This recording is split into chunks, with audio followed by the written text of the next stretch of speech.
Olá, tudo bem? Eu sou o Gerson Araújo e você está no De Pai para Filho podcast. Um projeto para a gente ter uma conversa entre um pai e seus filhos, no caso eu com os meus filhos, e acabou virando esse podcast aqui. Eu gravo os áudios e mando para eles, a gente conversa, debate um pouco. A ideia pelo menos é essa. Se esse trabalho for bênção para sua vida, você é muito, muito bem-vindo aqui, tá bom? A gente conversa sobre coisas gerais, mas nós estamos conversando sobre relacionamentos entre homem e mulher.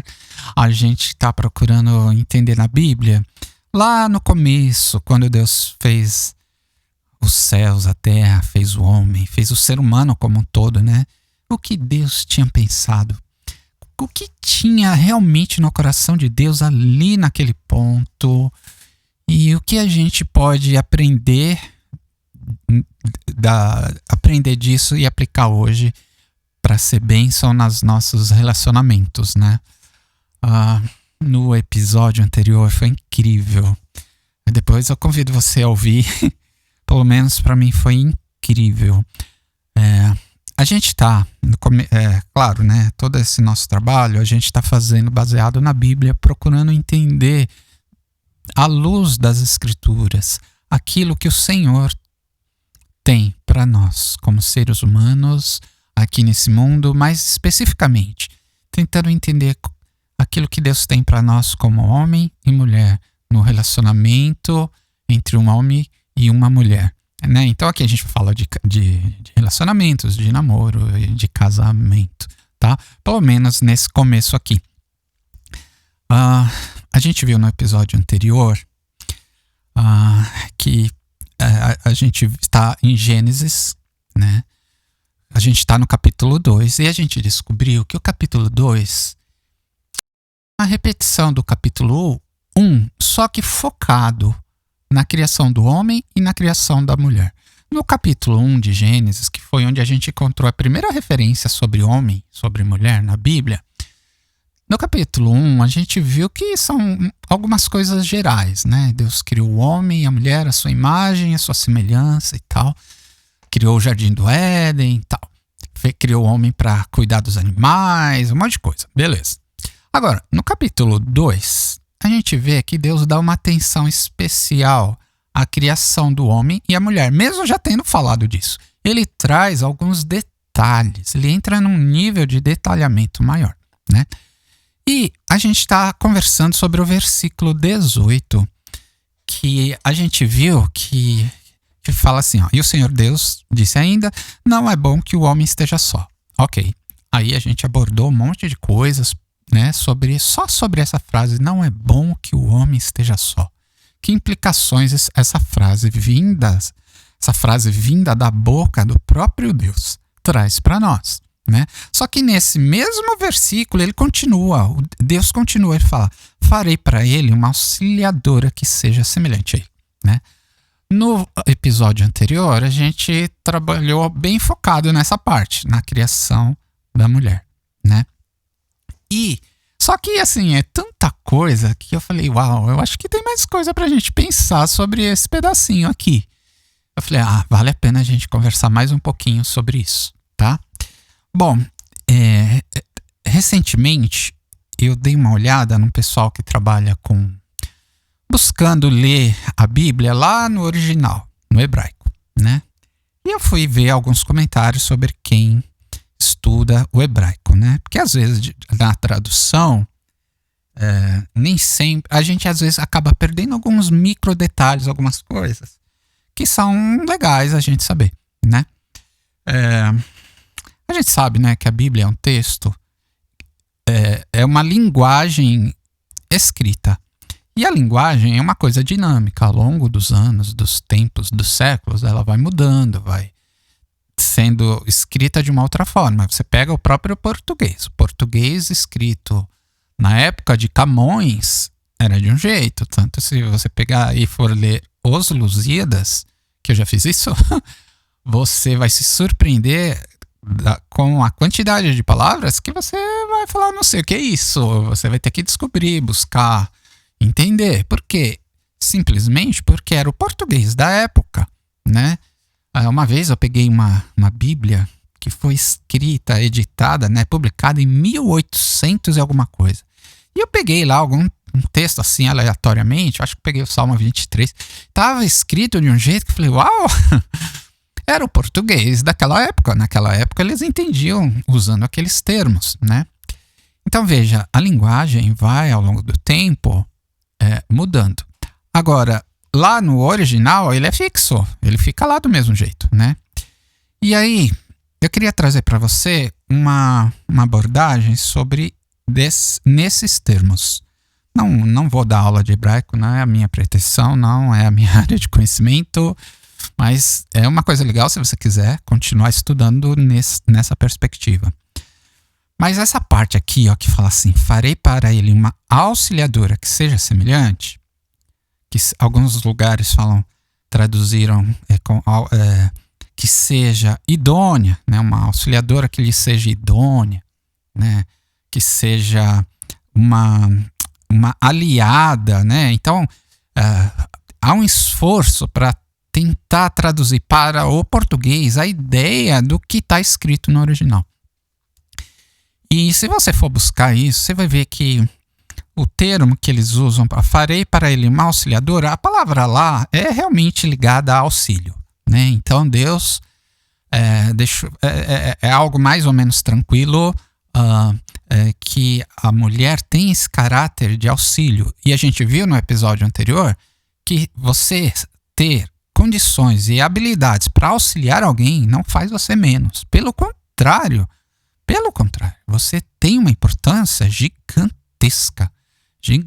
Imagine se você fosse uma pessoa, você mulher, fosse uma pessoa que não tivesse recurso algum para ajudar ninguém, para auxiliar ninguém em nada. Você mesma talvez fosse, poxa, mas eu não sou nada. Mas não foi assim que Deus fez você. Deus lhe fez como mulher, com habilidades e recursos gigantescos, coisas absurdamente valorosas, a tal ponto que você é muito importante para auxiliar, né? E tanto que Deus fala, olha, não é bom que o homem viva só. Isto é, o homem seria muito melhor para o homem se ele tivesse acesso àquilo que você, como mulher, tem para oferecer, tem para ajudar, para contribuir, né? Porque você é de grande valor, de grandiosíssimo valor, né? Deus a fez à imagem e semelhança dele mesmo. Então, você é riquíssima em força, riquíssima em condições intelectuais, riquíssima em sensibilidade, riquíssima em uma quantidade de coisas absurdas. Muitas dos recursos que você tem, o homem tem também. Às vezes, ele tem, mas ele não tem tanto quanto você, né? Às vezes, os recursos que ele tem, você faria mais rápido.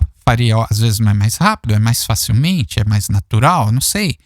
E muitas coisas o homem realmente não tem. Se você não for na vida dele, vai ser muito difícil para ele, a tal ponto que Deus falou, não é bom que o homem esteja só. Veja, a sua participação é de suma importância na vida do homem, né? Então Deus o fez menos por causa disso? Fez faltando? Não, de forma alguma. Quando Deus fala que fez o homem, não foi um erro. Não é que o próprio Deus o fez. E quando Deus lá no planejamento, ele estava na prancheta, deixa eu ver como eu vou fazer o homem. Deus falou, não, eu vou deixar um espaço aqui. Vou fazer ele desse jeito, porque eu vou querer uma mulher na história da vida desse homem que contribua com os valores que eu vou dar para ela. E vai ser muito importante ela participar da vida dele. E a tal ponto que eu vou dizer e vou deixar registrado na Bíblia, não é bom que o homem esteja só, né? Então, claro, a gente aqui sabe que um homem pode viver sozinho? Pode. Há muitos exemplos. Você talvez conheça alguém que vive sozinho. A mulher pode viver sozinha? Pode. Ela tem condição. O homem tem condição também. Mas, do ponto de vista de Deus, quando ele estava lá no começo pensando sobre você, sobre o homem, sobre a mulher, Deus queria os dois, um para o outro, e Deus os fez de tal forma que um fosse muito importante para o homem, tá bom? Então, assim, então esse caráter de auxiliar realmente está lá nos originais bíblicos, no hebraico, né? Agora, a parte que é um pouco mais difícil, que é a tradução, em que a gente vê várias versões da Bíblia traduzindo de um jeito, no esforço humano de tentar ser mais fiel possível ao texto original, é essa parte que fala assim, uma auxiliadora que lhe seja semelhante a ele, que seja idônea, né? Algumas traduções traduzem como idônea, e você pode até saber outras versões da Bíblia que usam outros termos. Agora, lá no texto, no texto original, a palavra que se refere a essa parte, assim, uma tradução direta, simples assim, tem ligação com alguma coisa que é oposta. Como assim oposto? Então é alguém que não tem nada a ver com o outro? Não é isso.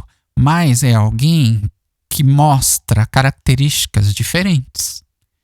Veja, então, essa mulher que auxilia, ela tem muita coisa igual, ok, mas ela tem muita coisa que é diferente, que o homem faria de um jeito, a mulher talvez fizesse de outro.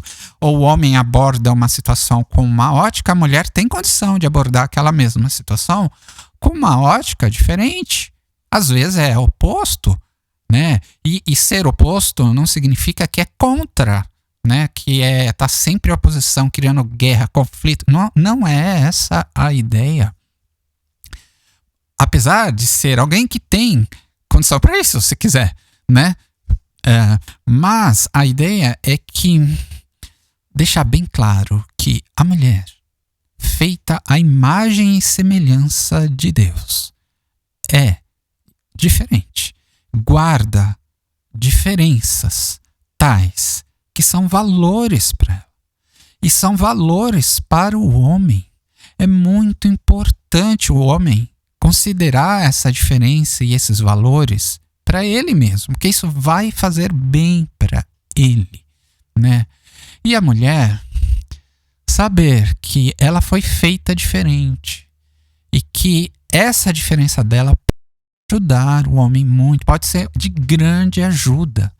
Não é bom que ela se ausente de se colocar, claro, se colocar tanto homem como mulher, né, com educação, com respeito, mas é fundamental a participação da mulher na história de vida do homem, porque a diferença dela, que Deus, o próprio Deus fez, veio para agregar qualidade à vida dos dois. Tanto o homem é beneficiado com os valores que Deus colocou nas mulheres, na mulher, como a própria mulher é feliz, ela se sente feliz e valorizada. Ela é valorizada na medida em que ela se doa, na medida que ela participa, na medida em que ela se coloca em suas próprias diferenças, se coloca no contexto das suas próprias diferenças, naquilo que ela tem de diferente, ela fica feliz em abençoar a vida do homem, né? Isso é muito lindo, é muito importante. E quando a gente quer buscar pistas de como Deus fez o homem, Deus fez a mulher, aqui em Gênesis 18, Deus fala, farei para ele. Então Deus faz para o homem. Existe esse caráter importantíssimo da participação da mulher na vida do homem, né? No casamento, ali é importantíssima a participação. Quando a mulher se ausenta da participação da vida do homem, seja porque ela não pode, por uma imposição da vida, seja pelo que for, né? Ela deixa de agregar, deixa de contribuir isso não é nada bom para ela como mulher, porque meio que ela abandona a sua essência colocada por Deus, né? E ela e o homem também deixa de ser abençoado por aquilo que Deus colocou na vida da mulher, que foi feita à imagem e semelhança do próprio Deus. Às vezes não tem jeito, né? Às vezes, sei lá, é um casal que morre, que a mulher morre, por exemplo, né? Isso, além da saudade natural que todo mundo entende, mas a morte não era para ser uma coisa... não era para ser uma coisa desse jeito que é. Essa separação é uma coisa brutal. Ela acontece, a gente sabe, faz parte agora, isso entrou pelo pecado. Tanto é que foi exatamente disso que Deus falou: olha, não coma daquela árvore, porque se comer certamente morrerá. Eu não sei como seria, honestamente eu não sei como seria se o homem, o ser humano, não tivesse participado daquela árvore que Deus falou: olha, dessa você não pega, sabe? Eu não sei, o homem nunca morreria, eu não sei como seria isso, mas não existiria essa ruptura entre o homem, a mulher e entre o ser humano e Deus, né? Mas aqui, quando por forças da vida o homem não tem a mulher ao seu lado, e se a gente olhar para esse versículo e falar: não é bom que o homem esteja só, é natural que a gente sabe que o homem vai sofrer mais, vai patinar mais, vai passar por algumas águas que talvez não precisasse passar. Não significa dizer que ele não vai conseguir, não é isso. Ele vai conseguir, mas segundo a ótica do Senhor, quando ele concebeu os dois, era um para o outro. O homem ficou feliz demais quando surgiu a mulher. A mulher ficava feliz demais em viver, em auxiliar, em ser alguém semelhante a ele, ao homem, né? Até porque ela havia recebido do próprio Deus habilidades, condições, elementos tais que seriam de grande valor para o homem. Alguns dos elementos o homem nem teria, nem teve e não tem até hoje, né? Então, o homem sem a mulher é muito mais difícil, né? Deus fala assim: não é bom, isso não é bom, né? Mas então, nesse versículo, eu queria deixar para você essa visão do hebraico original, né? Que se você tiver interesse em estudar mais, pesquise. E vai ver que essa palavra auxiliadora existe mesmo, tem uma ligação direta com o auxílio, né? E que a gente se tenta trazer como uma mulher que seja semelhante a ele. Além de ser semelhante, que foi feita a imagem e semelhança de Deus, né? Ela tinha esse caráter de ser diferente, de estar em oposição no sentido de ser alguém diferente, né? Mas ser diferente de um jeito muito, muito bom, né? Ela foi feita da costela, né? Deus poderia ter usado o pó da terra? Poderia, daria na mesma. Feito por Deus, daria também. Mas Deus decidiu fazer a mulher do próprio homem, de um elemento, de um osso do próprio homem, para simbolizar, talvez, né, essa ligação visceral que a mulher tem com o homem, que foi algo feita por Deus, que não tem nada de errado nisso, né?